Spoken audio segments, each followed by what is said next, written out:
Hello everyone. Today, these days, we feel so happy that our kids are excelling in the usage of electronic gadgets, whether it is internet or usage of the Wi-Fi, whatever it is. They excel in all these areas and all these fields.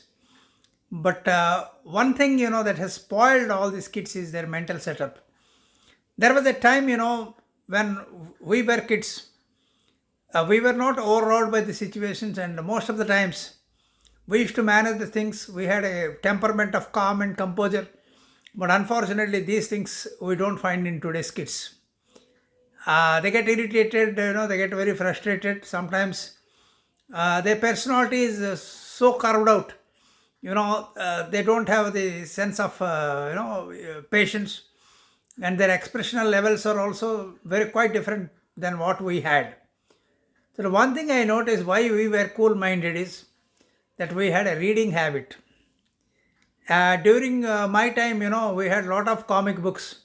Indrajal, Phantom, The Mandrake, The Magician, and a lot of books like Laurel and Hardy.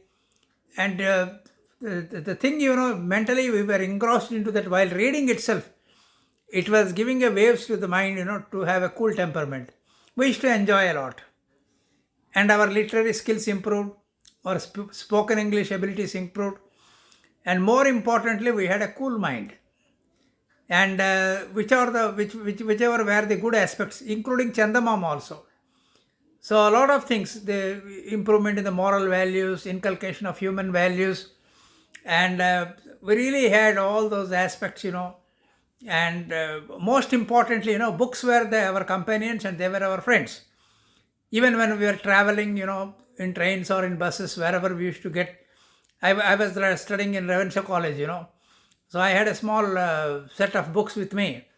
While returning from the colleges, we used to read in the bus. There were only two buses at that time, first bus, second bus.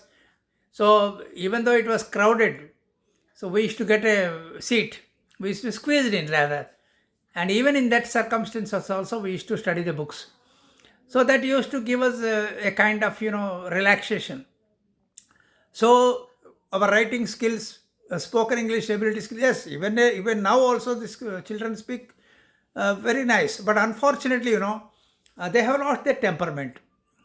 So I think still, books, reading books is very, very important. It plays a very important role. And schools, even though we have the libraries, hardly a kid spends some time in the library. So I would advise all of you, including the parents, again you rejuvenate and bring back, the reading of book that and make it a part and parcel of their life cycle. And it must be a regular, at least 20 minutes in the morning, 20 minutes in the evening. So that will keep them in good stead, and mentally their setup will be good. You see, reading, going through internet and going through the clippings of the audios or YouTube, I don't say no to that. But apart from that, I think we need to see that kids also have a reading habit. That is something different. The amount of pleasure you derive by reading books is something different than what you are watching. So it directly goes into the brain. And most importantly, it doesn't affect your eyes, and health wise also it is very good. So I would request all the schools or the school authorities, teachers, at least please inculcate a kind of habit among the children to go through the books, even small booklets also. Let them go through that, and let us revive the reading habits. Thank you very much.